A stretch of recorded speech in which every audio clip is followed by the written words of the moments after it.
কিছুদিন আগে আমি 40,000 টাকা জরিমানা দিচ্ছি। আমার একটা মেয়েকে দিল, আমি কি করব? আমি বাড়ি গাড়ি চালাই, আমি বাবার গাড়ি চালাতাম, দেখেন এটি বাবার গাড়ি চাপ কি করব?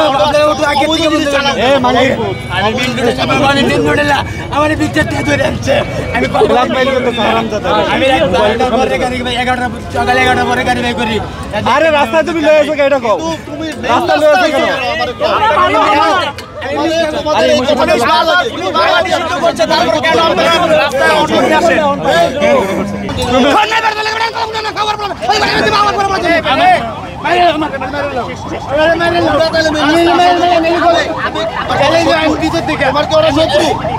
কেন আনবে বলো? তোমাদেরকে বলা হয়েছে তোমাদেরকে বহুদিন ধরে বলা হয়েছে তোমরা বের রাস্তা কেন আসো? তোমাদের কারণে কত পরিমাণ মানুষের ক্ষতি হয় বলো? তুমি রাস্তা নিয়ে আসো, আমি এই রাস্তাতে ধরে নাই।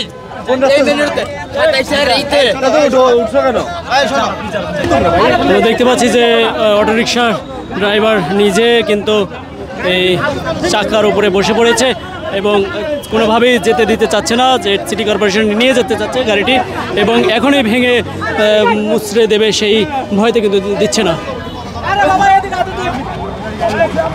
দেখতে পাচ্ছেন যে আসলে অটো চালক যাচ্ছে না আসলে।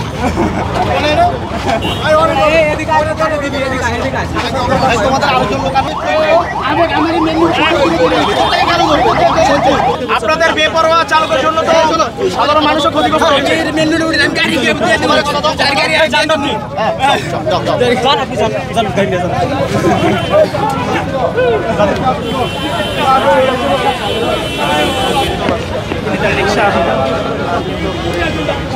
দেখতে পাচ্ছি কান্নাকাটি করার কারণে রিক্সাটি আসলে ছেড়ে দেওয়া হচ্ছে, আরেকটি রিক্সা ধরছে। একটা